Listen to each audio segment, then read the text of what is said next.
Hi guys. Hi. I'm just doing this for the video. Welcome to the podcast. Welcome to the podcast. If you want to hear the 18 minutes that you're missing, go listen to the audio. We just hit record on the video. Yes. All right, let's keep talking. We're going to keep talking. Well, we were talking about the Colorado Springs shooting. Yes. And how it reminded me of Pulse and everything that happened there, and how guns, we started talking about guns. What else can they go listen to in the audio? I mean, just Florida stuff. Florida stuff, yeah. But, and then what was it, 2 days later, there was another shooting at that Walmart. And it was a Walmart manager opened fire inside the break room. Yeah. Holy shit. You know, I feel like there's nowhere safe. No, there isn't.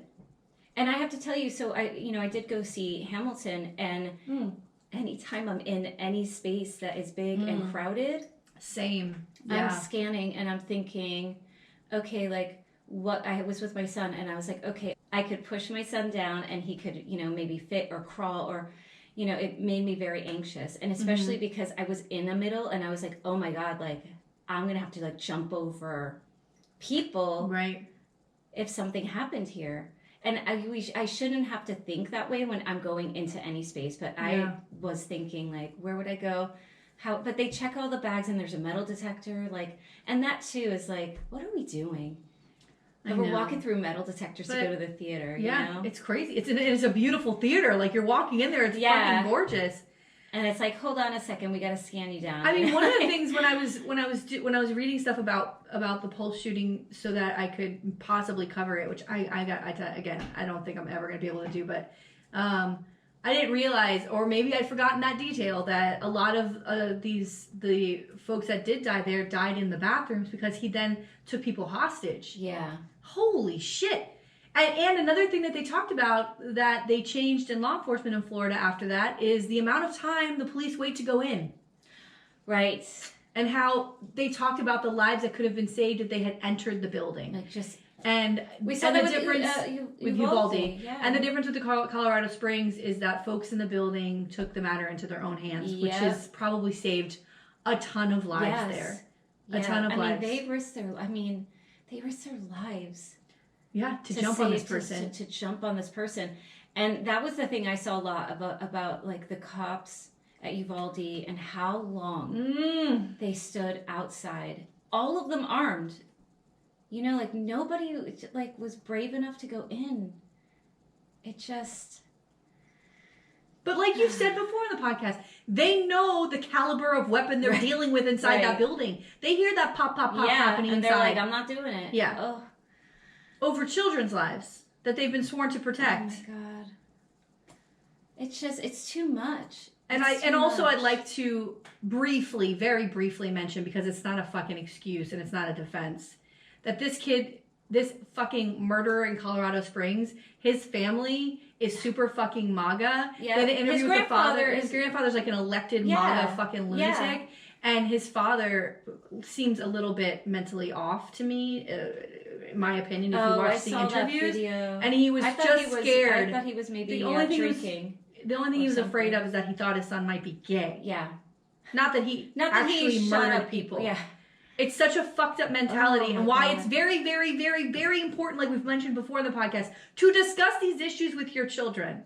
Tell your children where you stand on things.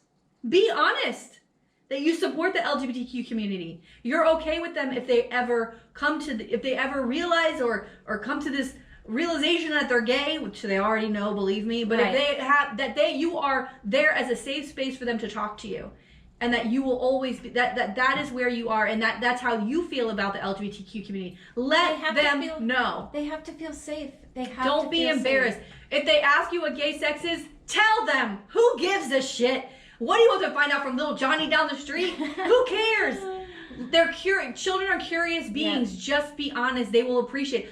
My son is asking me about sex questions all the time. All the time. He literally came in and he goes, can we talk about the birds and the bees? I'm like, this motherfucker's put me on the spot. And then he wanted to know if you can get pregnant by having sex in the butt.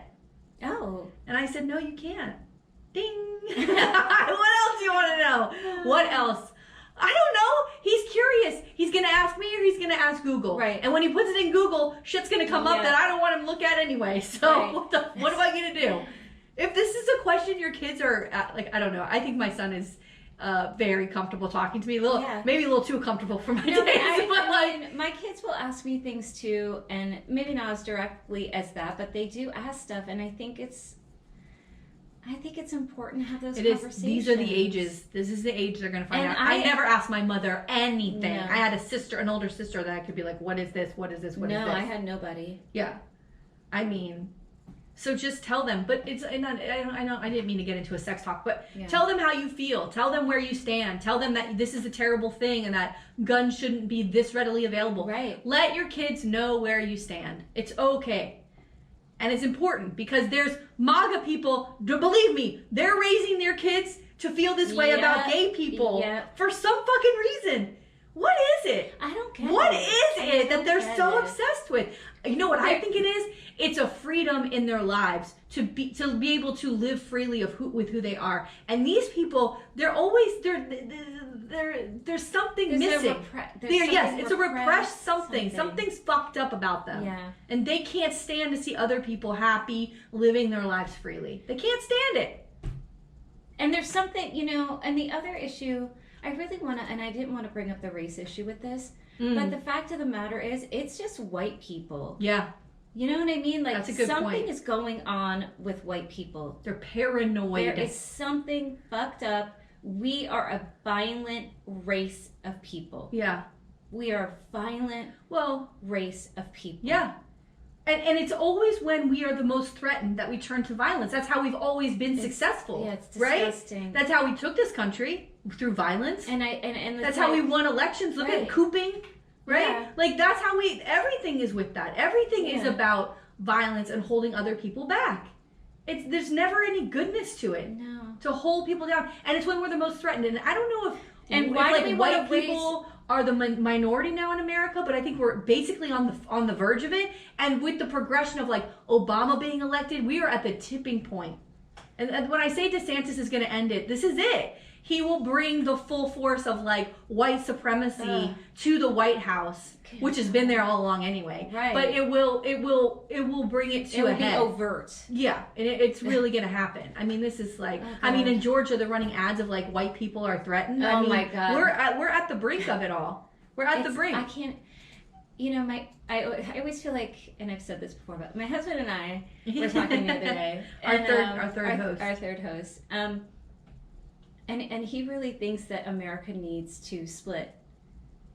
He's like, that the country is so divisive and we're never going to find that common ground. And he's like, the country just needs to move into two separate countries. And he's like, and I still have some hope. Have some hope that we can get back together. He's like, let them have, they'll have the South.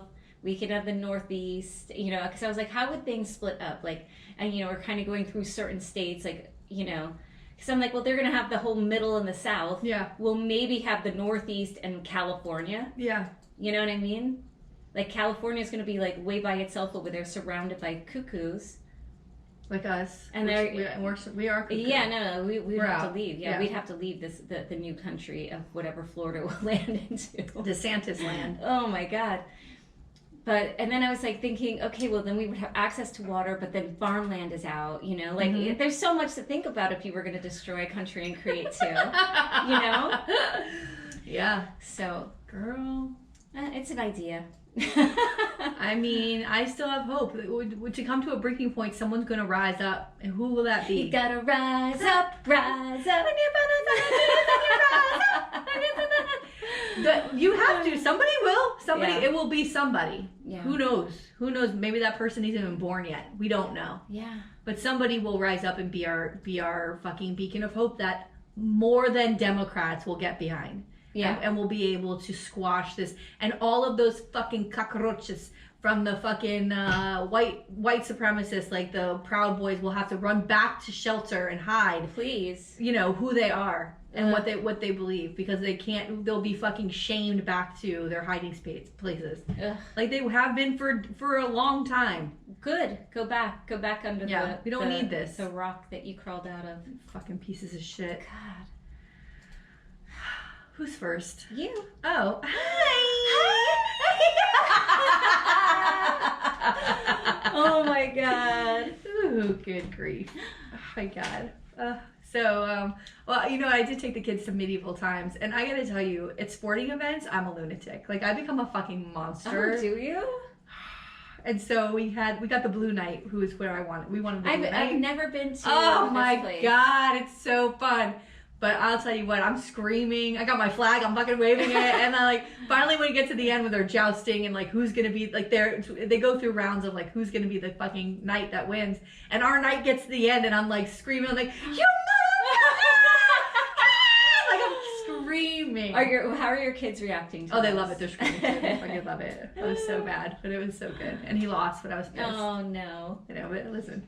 Anyway. So it's like a whole dinner and Yeah. like a jousting show. Yeah. That sounds really cute. It's fucking great. And we walked in, my kids are like, I forgot what it smells like. I'm like, it's a little undertones of horse manure happening while you're eating. It's not a big deal. Who cares? No big deal. Okay. Today, I'm covering the 101st Senator, Bobby Baker. Bobby Baker. Bobby Baker. Bobby. Short, sweet, but so much fun. Okay. Oh, yay. So, Bobby Baker was born in Pickens, South Carolina, November 12th, 1928, and he was the son of the town postmaster. Oh. He attended Pickens Elementary and high school until he was 14, when he received an appointment as a U.S. Senate page with the help of Harold E. Holder. Wow. In 1942, Baker became a page for Senator Burnett Maybank and quickly became friends with several important Democrats. But we are talking about, you know, Dixiecrats, right? The old timey. Yeah. And when Lyndon Johnson was elected into the Senate in 1948, so now Baker is 20, John Connolly, who was a senator, took Baker in to introduce him to Senator-elect Johnson. According to Bobby, when he met Lyndon Johnson, he said, quote, Johnson jumped up and said, Mr. Baker, they tell me you're the smartest son of a bitch over here. Ooh. I said, well, whoever told you that lied. I said, I know all that stuff on our side. I know who the drunks are, and I know whose word is good. Oh. He said, you're the man I want to know. Wow. So they became great friends. Oh my He would God. come to be known as Little Lyndon.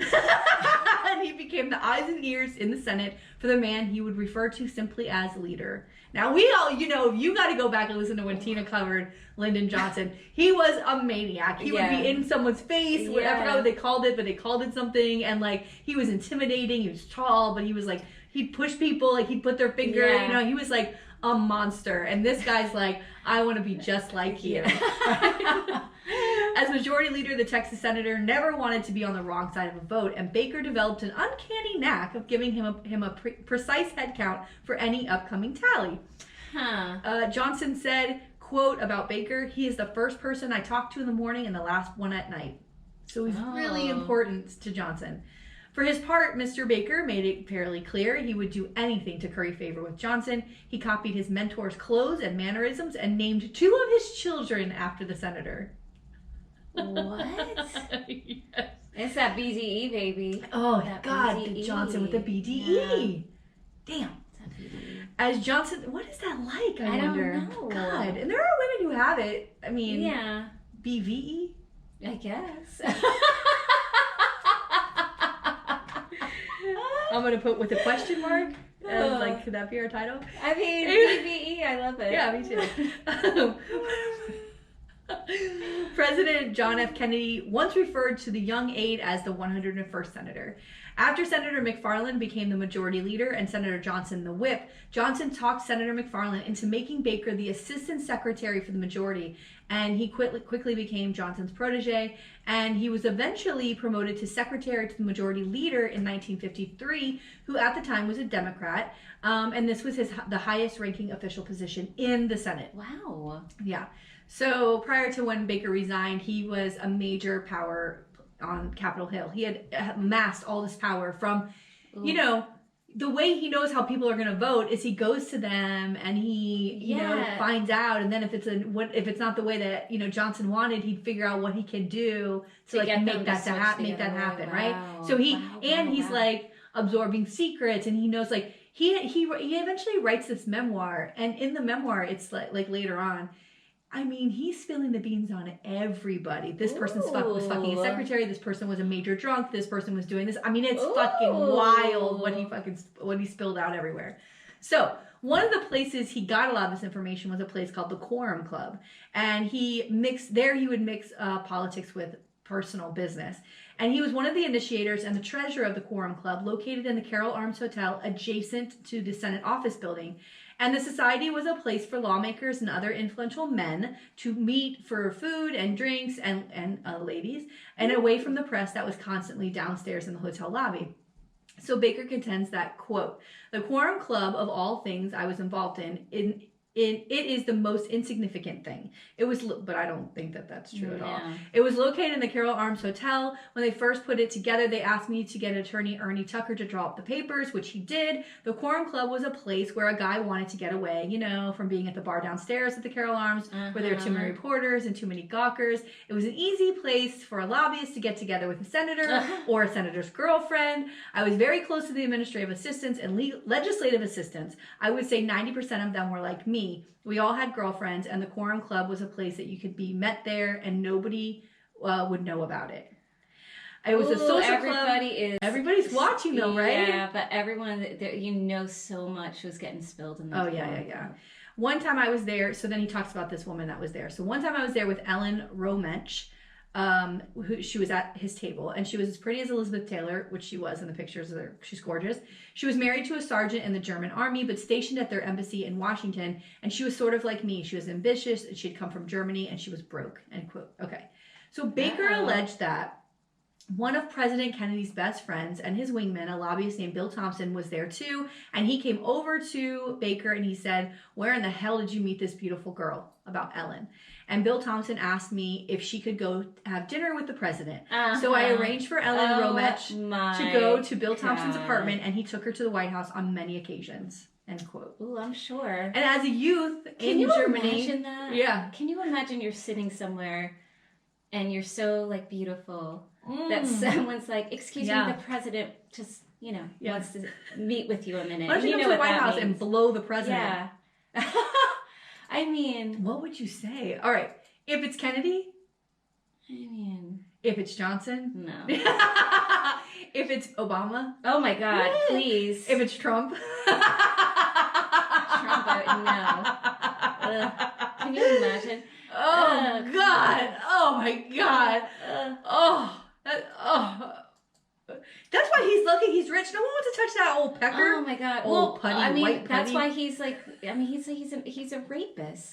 No, it's really bad. He's so fucking disgusting. I can't. When I saw that thing, I was running for president again. And then Kanye's there with a white supremacist. What are these people doing? What are they doing? And it's the white supremacists ha ha ha, I'm over here, these idiots, It's so fucked up. It's bizarre. But you know what? Just like I predicted this too on the podcast, I remember. And maybe I'll be wrong about Trump because he's different than Sarah Palin. But just like after that election, Sarah Palin then came back out 2 years later, and the steam had kind of come out of the whole thing. Yeah. And she was like, I'm not running for president. And she opened a PAC, and people were putting millions of dollars in there. And then she was like, just kidding, and took the money and ran. I feel like the same thing here. It's like he's running, but the steam has kind of come out of it, and it's kind of now a sad sideshow of what. I mean, listen, he could possibly still who knows? It's still early, but it doesn't seem like the same oomph that was there the last time. Right. I mean, the only thing I worry about is that all the people, the Republicans who are turning on him, if for whatever reason he wins a primary, they'll all end up backing him. They will. Right? Because they don't care about the country. I think that's why it's been so quiet with them too. So they're just waiting to see what happens. Yeah. Oh God. Instead of actually using their power to be like, we're not going to be involved with this clown anymore. I mean, but then look, they run that Herschel Walker. They don't give a shit. Ooh. They don't give a shit. And this guy. I mean. Holy moly.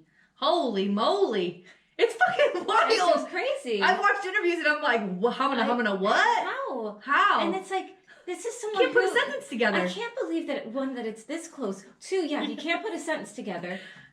This is someone that's going to make decisions about how you live. what are they doing? I don't get it. Like, just because someone is famous, like, go be famous somewhere else, like, but not in our political seats. Herschel Walker should be signing football cards. Is he a football player? I don't know. Should be playing signing football cards at a goddamn convention center in Hoboken, New Jersey. Yes. You know what I mean? That's what he's supposed to be doing. Let him have a good life. Yeah. Why he shouldn't be following in the trail? footsteps of John Lewis, and you know what I mean? Like, he should be following the footsteps of Barack Obama, who was the senator. Like, he shouldn't be doing that. How did this even happen? I don't know. Like, whose idea was this? But it could, I mean, one day he's like, I'm just going to run for senator? And now he doesn't even live, his address is Texas. What? Yeah, it's like that it's like that whole Oz thing where, like, he has residency in his home state, but then he has a house, he has property in that. It's ridiculous. I mean, every time I try to make fun of Herschel Walker, I remember that Rick Scott and Marco Rubio are my senators, and they're just as fucking dopey. Oh my god! How about Rick Scott making a run to be the majority leader in the maybe the minority leader in the Senate to try to beat McConnell, and they put him back in his fucking place. Nobody likes you. You stupid idiot. Nobody likes you. You fucking Voldemort-looking motherfucker. Nobody likes you. God, he is. I hate to be mean about like what people look like, but my God. Please. He is so atrocious. Oh my god. Oh yeah, he's got the wild, crazy eyes. Oh, and he's an idiot who's destroyed. You know what? We gotta move on. We're moving on. It's my favorite. Okay, so what happens with this? What did he do? All right, so this scandal breaks out. But we got to remember, he's closely tied to very powerful people. Yes. So people start to get nervous. They're like, oh, fuck, what's happening? Okay, so here's this one thing that happened. So in 1962, Baker established the Serve You Corporation with his friend, Fred Black. The company was designed to provide vending machines for companies working for programs established under federal grants. Though a part of numerous other deals involving both politics and private financial affairs, this particular business venture would cause a scandal. In November 1962, electronic microphones in Ed Levinson's office at the Fremont Hotel in Las Vegas picked up references to Baker. Now, Ed Levinson was involved in illegal gambling with questionable folks who might have Italian descent. I'm not going to say anything else about that. Sorry, Tina. That's okay. You know what I'm saying? Yeah. The FBI agent who was listening notified FBI Chief J. Edgar Hoover of the references early in 1963 because, quote, I thought it was important for Washington to be aware of the possible political influence of Ed Levinson, end quote. Levinson, you can imagine. Right. So Levinson and his partner, Benjamin Siegelbaum, arranged with an Oklahoma City bank for a $400,000 startup loan for the Serve You Corporation to buy equipment and supplies. Like, what in the fuck? Right? Like, this guy Baker's company is getting a loan from Oklahoma City, which we know is mafia heavy. Watch Casino. Yes.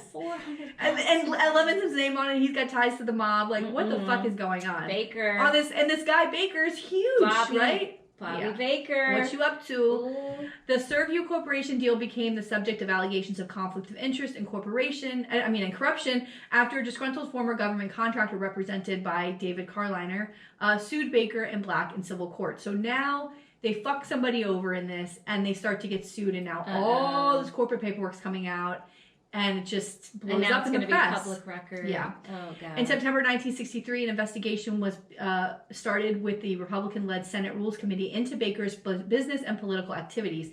Baker was investigated for allegations of bribery, using money allocated by Congress, and arranging sexual favors in exchange for votes and government contracts. What?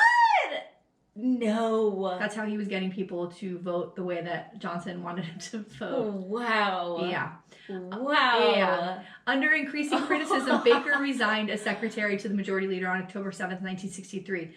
But listen to this. So here's part of the investigation is, according to this New York Times article, quote, how Mr. Baker got on the financial escalator is one of the unanswered questions of his career. When he got on is fairly clear. It was sometime between 1954, like when he started to take money. When it was declared his net worth was $11,025 as this Senate worker, right, with someone who works in Senate.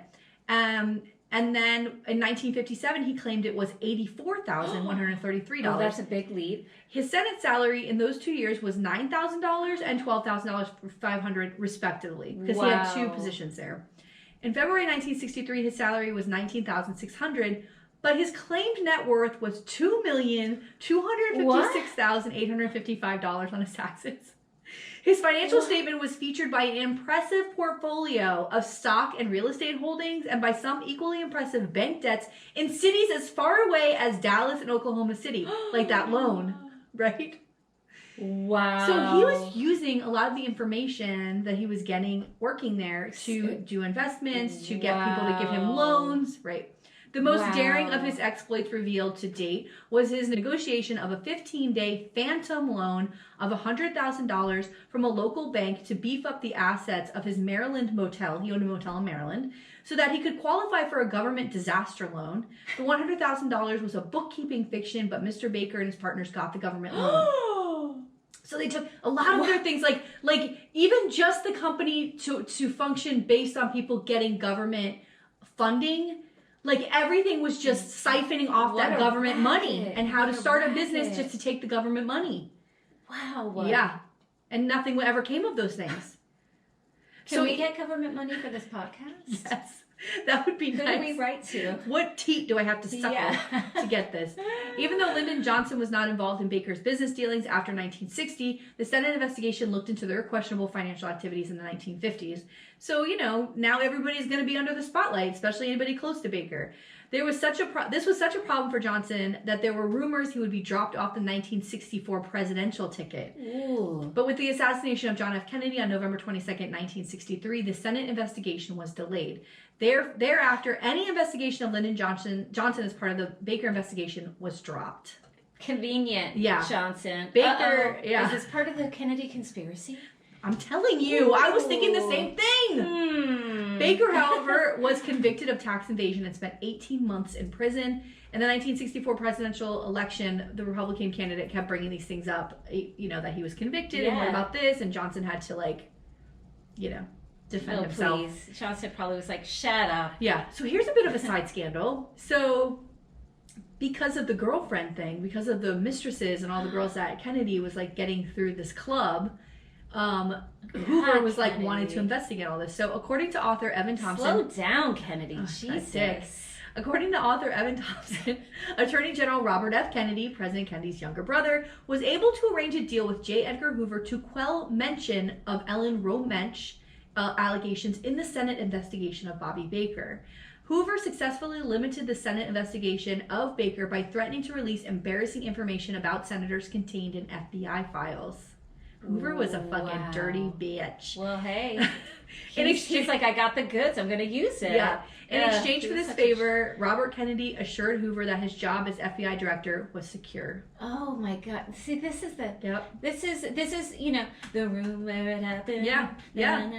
Yeah. This is how the sausage helping each gets other, made, even though they don't fucking like this guy, they're gonna let this whole thing happen. Yeah. Robert Kennedy also agreed to allow the FBI to proceed with wiretaps that Hoover had requested on Martin Luther King Jr. to try to prove King's close confidants and advisors were communists. Oh my God. Yeah, let's throw the black guy under the fucking bus too. That they would be in public, walking with him, talking, meanwhile they're allowing this shit to happen. Wow. Yeah.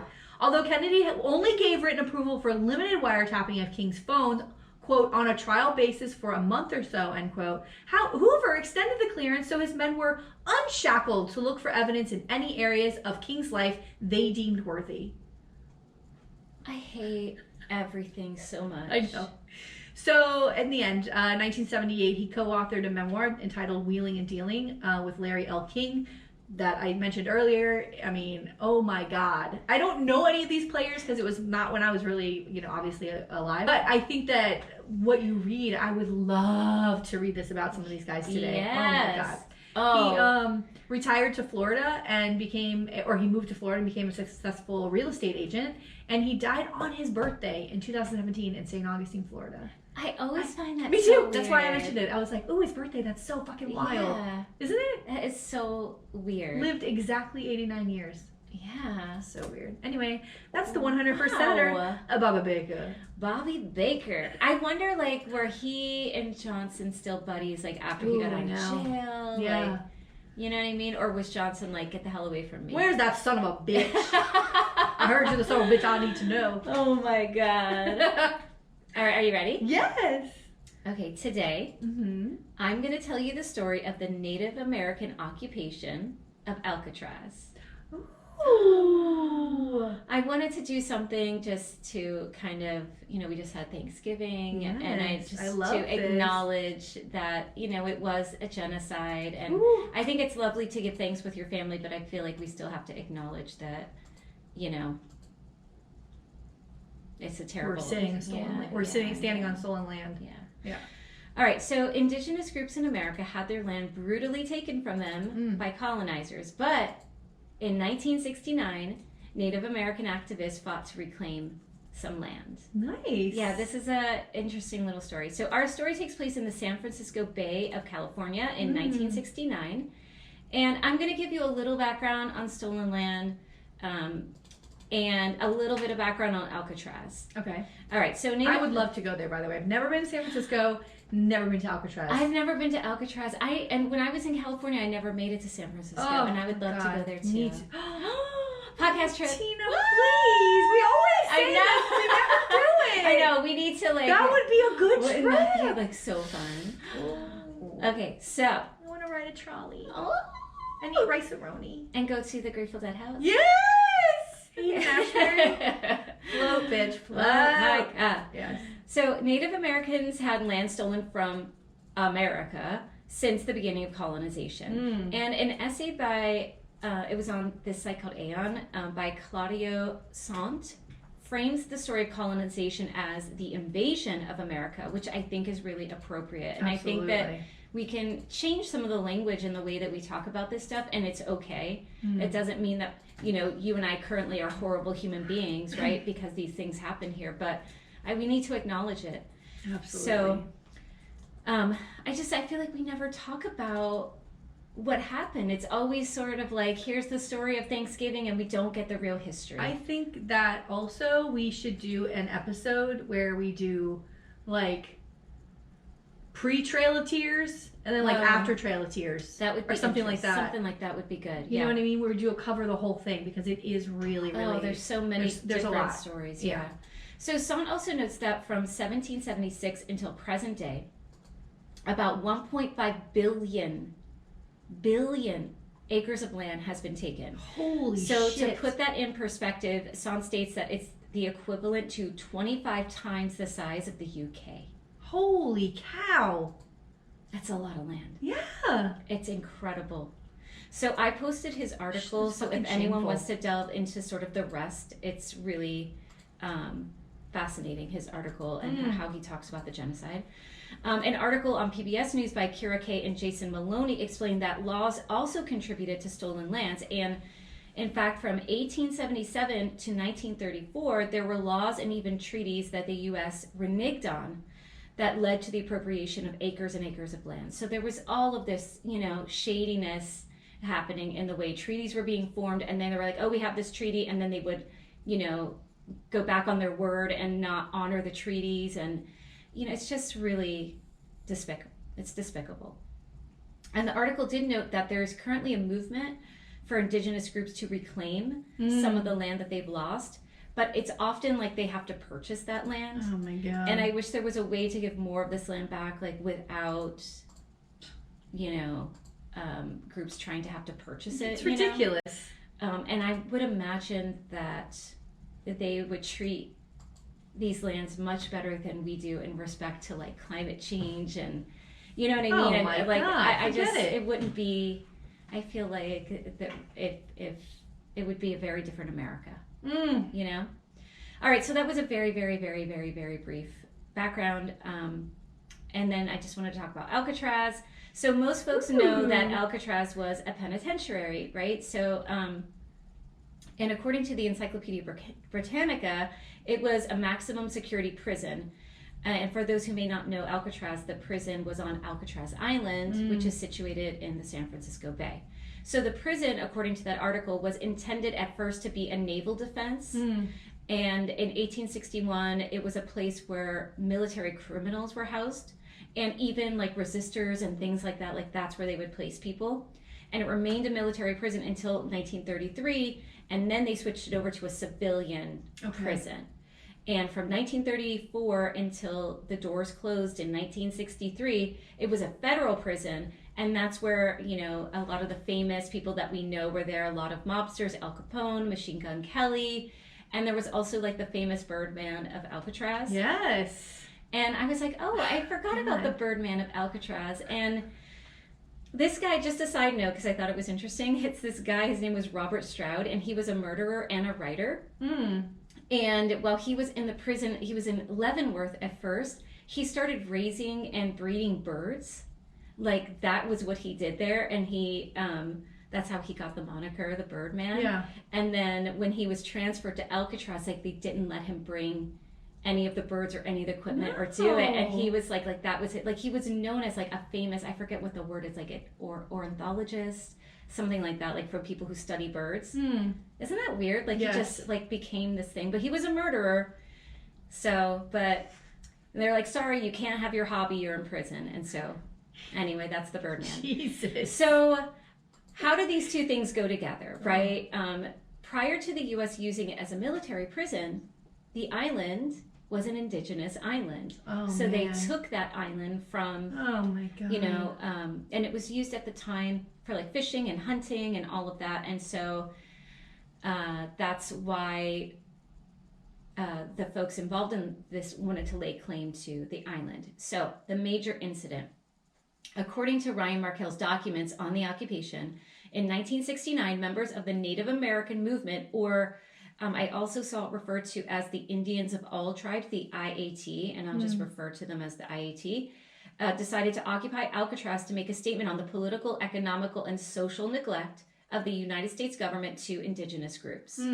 So when the indigenous activists took hold of Alcatraz, Adam Fortunate Eagle of the Ojibwa Nation presented a proclamation which read in part, quote, "We, the Native Americans, reclaim the land known as Alcatraz Island in the name of all American Indians by right of discovery. We wish to be fair and honorable in our dealings with the Caucasian inhabitants of this island and hereby offer the following treaty. We will purchase said Alcatraz Island for $24 in glass beads and red cloth, a precedent set by the white man's purchase of a similar island about 300 years ago. We know that $24 in trade goods for these 16 acres is more than what was paid when Manhattan Island was sold. But we know that land values have risen over the years. Our offer of $1.24 per acre is greater than the 47 cents per acre the white men are now paying the Californian Indians for their land." Whoa! And it was like longer, but I'm like, yes. Holy shit. Right? So they're like, this is what you bought our land for. We're going to do the same. This is what we offer you. So Markell's resources also note that the IAT claimed that they had the right to the land, and I thought this was really interesting, because of an 1868 treaty, and it was called the Treaty of Fort Laramie, which stated that any abandoned federal lands, right, which are no longer in use, would be returned to indigenous folks. Oh, shit. So they're like, hey, this is brilliant, right? Like, they were using this as a prison. Yeah. The prison closed in 1963. No one is using that anymore. It's federal land. That should go back to us. And so they like get on a boat and they start heading to the islands. But the Coast Guard comes, right? No! So, God damn it. Yeah. So as early as 1964, because remember it closes in 1963, and as early as 1964, some of them occupy Alcatraz for a number of hours. But they get kicked off by the Coast Guard. And then again on November 9th, 1969, Coast Guard removes them again.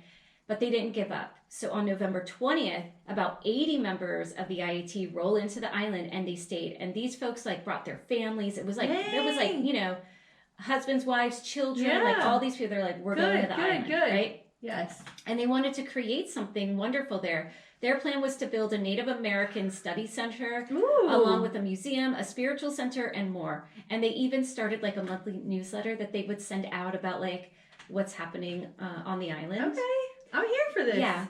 And one of the leaders, Richard Oakes, who was like really a really well-known at the time Native American activist, and he sent a message to the San Francisco Department of the Interior that stated, quote, "We invite the United States to acknowledge the justice of our claim. The choice now lies with the leaders of the American government to use violence upon us as before, to remove us from our Great Spirit's land, or to institute a real change in its dealing with the American Indian. We do not fear your threat to charge us with crimes on our land. We and all other oppressed peoples would welcome spectacle of proof before the world of your title by genocide. Nevertheless, we seek peace. Jesus. So the government, of course, doesn't do the right thing. Oh, no. They try to like flush them out. So they cut power for, on the electrical grid. Then they cut the phone lines. So now, you don't have power, like your water's not clean. Like, there are all the sort of ramifications of what happened. Fuck? It's like, what assholes? Just leave them alone. Leave Who them gives a alone. shit? You're not even fucking using it. You're not there. Fuck off. It's 16 acres. These motherfuckers. Like, seriously, 16 acres? That's like, that's not... Give me a break. You haven't taken enough? You haven't done enough? Like, what assholes? Holy shit, dude. So we're the worst. We are the worst. It just never gets better. Like, it just let never them have gets the better. island. Yeah. God damn it. So they have no power, no clean water, and then at one point a fire started on the island, and that destroyed a ton of buildings, and they just want sovereignty. You know what I mean? Yeah. That's it.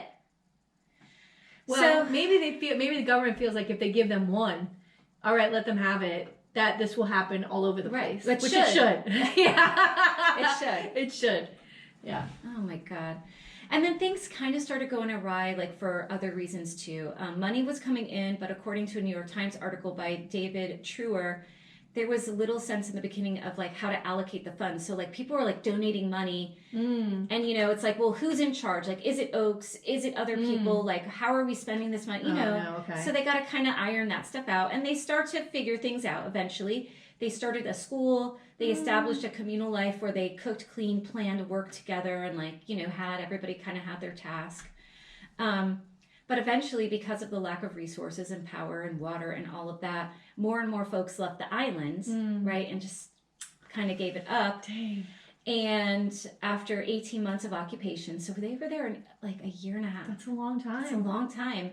The remaining folks, there were 15, the Coast Guard goes in and removes them. So, I've never heard of this before. Yeah, I saw it on, it was right before Thanksgiving. There was something, I was like, oh, I should cover this because it was interesting. So the only positive thing out of this was that attention was drawn to the issues of Indigenous folks and what they faced. And Truer made an interesting comment noting that, Indigenous people are the most visible, invisible minority. And I thought that was really interesting that they're the most visible, invisible minority in that folks know about Indigenous people, but maybe they've never interacted or had much contact with that community at all. And I think about that for myself. I was yeah, we live in Florida and there are so many different tribes here. And, I think we unfortunately still have this depiction that the media has provided about Native American culture, you know what I mean? That there's still that disconnect, and they are very visible, but it's wait a minute, no, I really don't know anything. You should take your boys out to, there's a Seminole museum that is incredible. It's out in the middle of the Everglades, but it's so fucking cool. You really should go out there and check it out. Yeah. Oh my God. So in 1969, Nixon created the self-determination without termination policy, recognizing that tribal lands deserved autonomy, meaning that the U.S. can't mess with them, and that's where, our police can't go in there, and this and that. And he signed H.R. 471 into law, where 48,000 acres of land were returned to Indigenous folks. So Nixon kind of recognized the climate and Jesus, what was happening. And then the other thing that sort of happened as a result of this occupation were, again, the attention drawn. So universities across the country start studying Native American culture, Native American literature. This is good. And, looking at the movement and looking at the occupation and what that means. So that, that was good as well, that we start thinking about what's happening in a different way.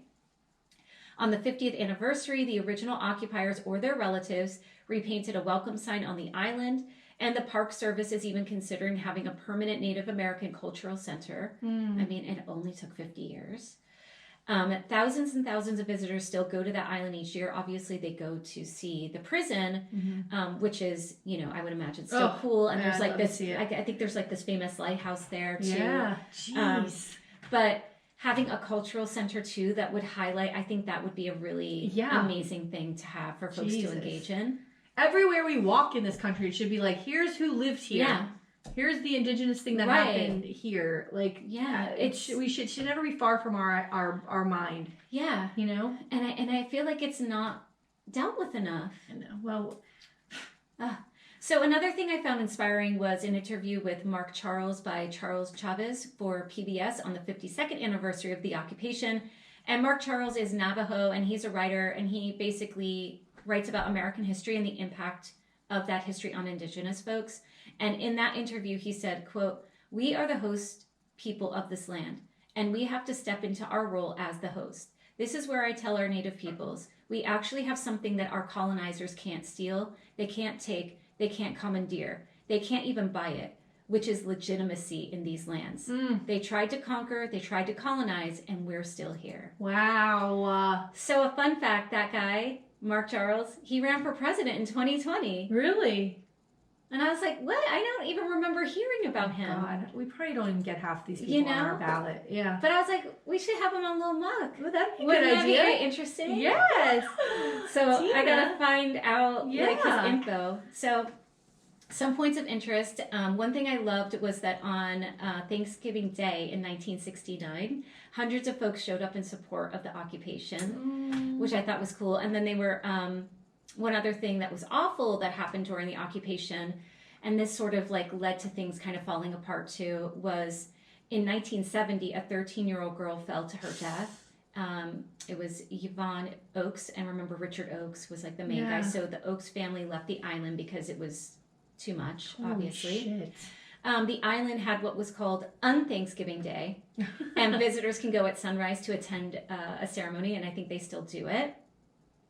The band Creedence Clearwater Revival donated $15,000 for a boat to help them out. So like a lot of like, famous people at the time were trying to help the cause. Oh my God. My dad used to love that band. Really? Oh my God, yes. Creedence? Yes. Just like, what's his name from The Big Lebowski? Oh my God. I can't tell you. We used to listen to that. Oh my God, it's so funny. Yeah. Oh my God. So, and finally, my favorite thing from this story is the logbook.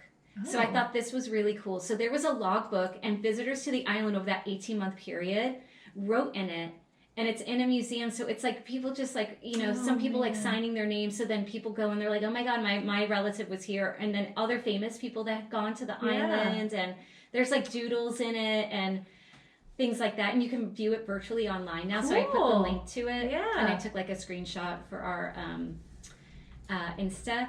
And more than 3,000 people signed that logbook, and activists, like famous activists at the time and other folks. And one entry reads, quote, "We are about to leave for Alcatraz, maybe for the last time, to this beautiful little island, which means a little something, which no one will ever understand, my feelings." Oh. Isn't that so sweet? And that's it. That's the story. Oh my God, Tina. It's so good. Yeah. I had no idea. I know. I didn't either. But of course it belonged to indigenous people. Hello? What the fuck? Yes. It all has. Everything has. Yeah. Fucking worst. I hate everything. We're the worst. We are the worst things. We are the worst things to happen to everything. Like, we tear everything up. We destroy the ecosystem of everywhere we go. I mean, I've always had my feelings about, like, America, etc. Like, this podcast just, like, cements it for me every week. Where I'm just like, we're fucking assholes. I know. Like, just complete dicks. It's awful. It is. What is wrong? What's wrong with us? What's wrong with us? I don't know. It's so fucked up. I hate everything. But it's so human though too. Like, there's something about that white supremacy is a hell of a drug. Ugh. You know what I mean? Like, to think that you can come onto land where people are actually living. How do we get people to go like cold turkey for like white supremacy? We got to find a way. We can get people, we try to get people clean off drugs. Can we help people, like, deprogram them? Yeah, there's a way. Is there? Yeah, sure. There's a way to do it. Some people are too deep into it. Yeah. But when you realize that acknowledging those things doesn't take away anything about you, you know what I mean? Like, it doesn't lessen who you are. It just, you have to be open to feeling. It's weird. How fucked up it all is. But to acknowledge it is not a bad thing. To acknowledge it is a good thing. Because that's how things will change. Yes. Just like speaking out about the party and all that stuff. Like, that's how shit changes. Yeah. We have to talk about it. It's been, God, it was in the paper today. It's unfucking believable. It really was talking about, it was Steve Boschetti wrote a whole thing about how the Democrat Party needs to start building anew. And it starts this session, like they talked about Hillary Cassell, who we've had on the podcast. But, it's been 20 years of this. It's been 20 years of, like, he actually kind of pinpoints the moments when it happened. Like, I think the guy's name was the Republican party leader here was named Tom Powers, I think. Like, his specific campaign and getting Jeb Bush elected kind of cemented how it was now going to go forward and what's been happening in 20 years and how Democrats have lost it and how Republicans then gained power and have held on to it. And it's not just one specific leader right now. It's 20 years of watching it all slip away and never coming up with a plan to stop it. Yeah. And at any time you can start. Yeah. Any moment. Take that moment to start. We got to figure something out in this state. But what we're not going to do is we're not going to fucking blame redistricting. Which, by the way, they did a whole thing. There's a whole article about that. It's like the smallest percentage you could imagine actually affected voting. Like, nothing.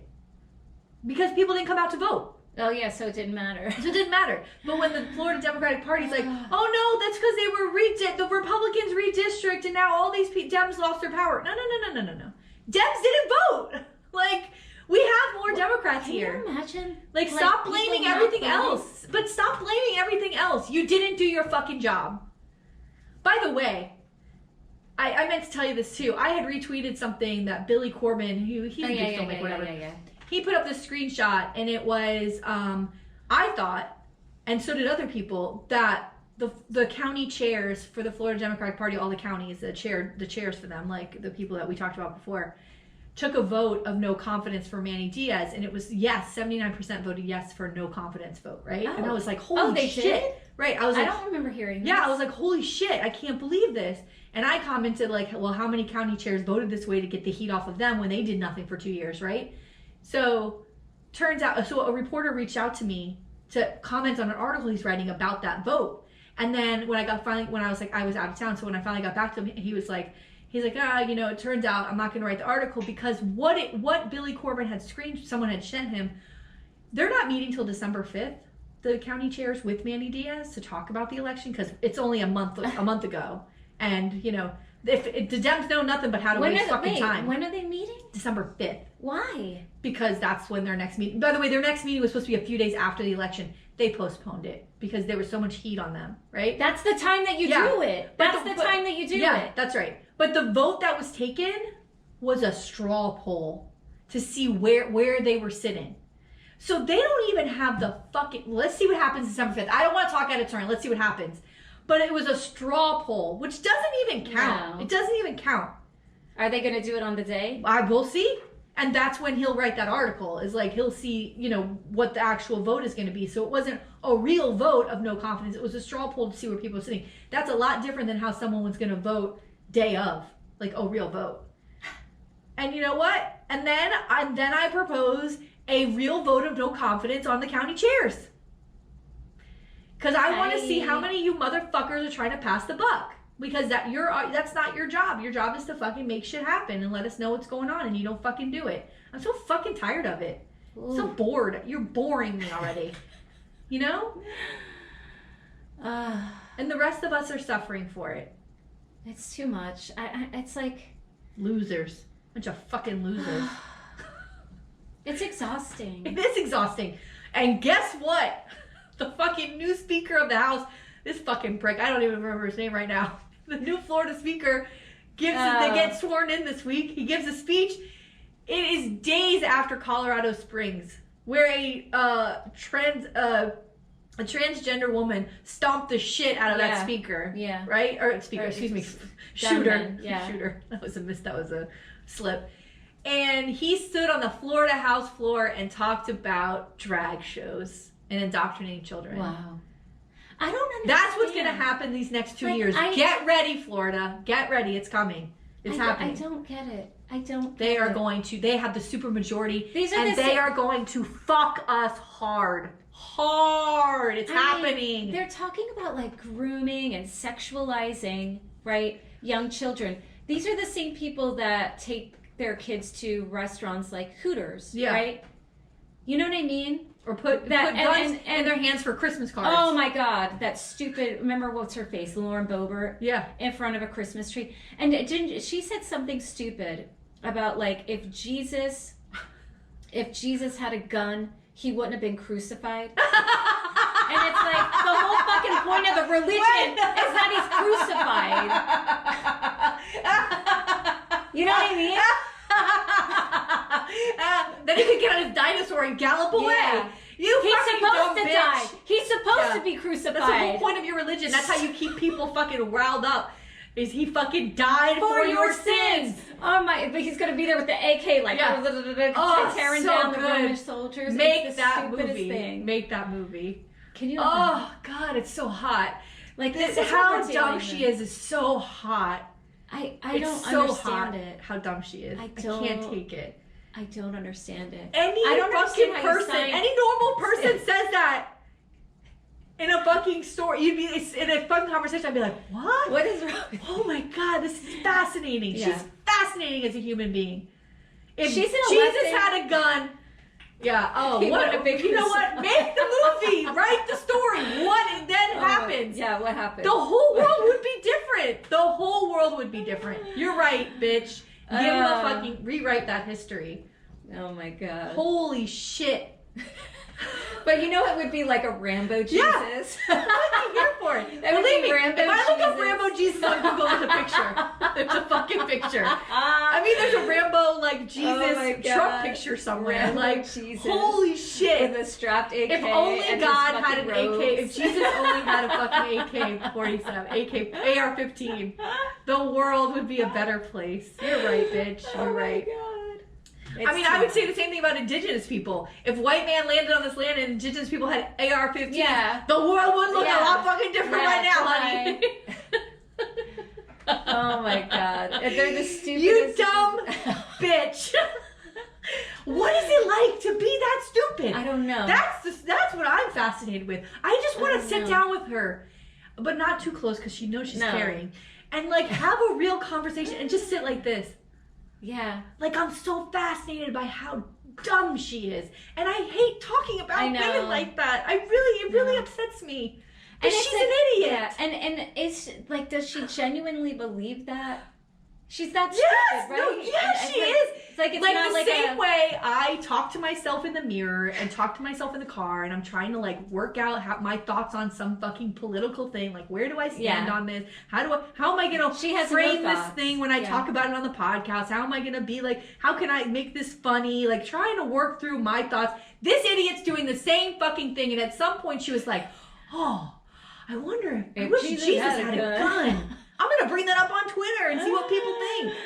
Can you imagine? Because they really like me on there. Rambo Jesus. Do you think like Rambo Jesus has a halo over his head? Oh, Rambo Jesus. That's the title. Rambo Jesus with like, is it? Yeah, Josh.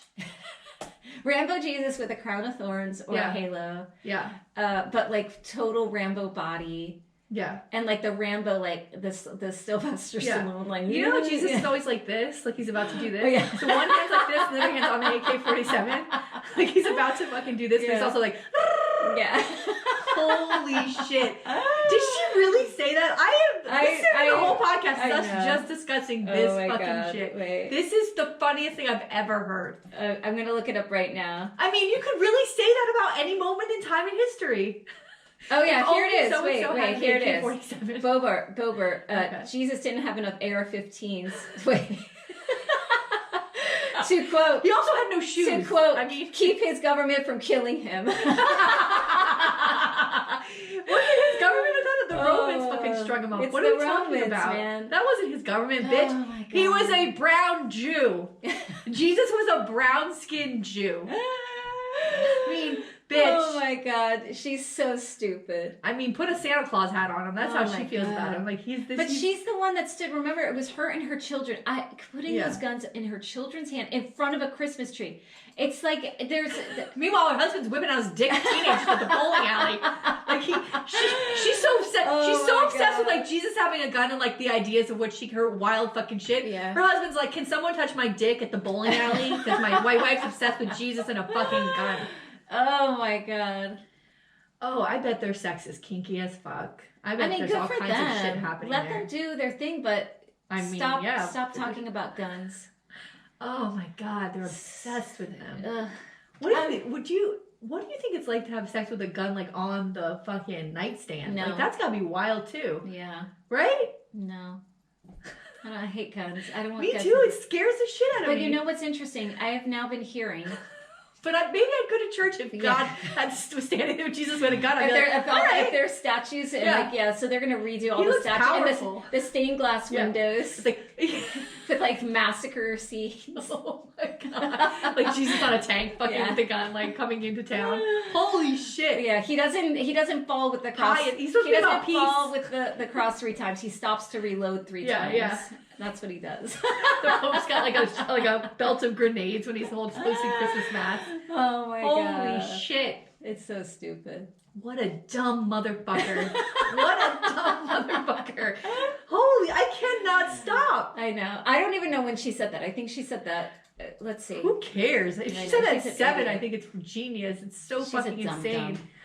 All right, well. All right, Rambo genius. Jesus.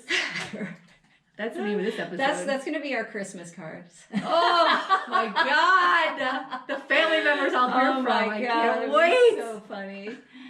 Oh. All right. All right. Well, I guess that's it. That's it. Bye. Bye.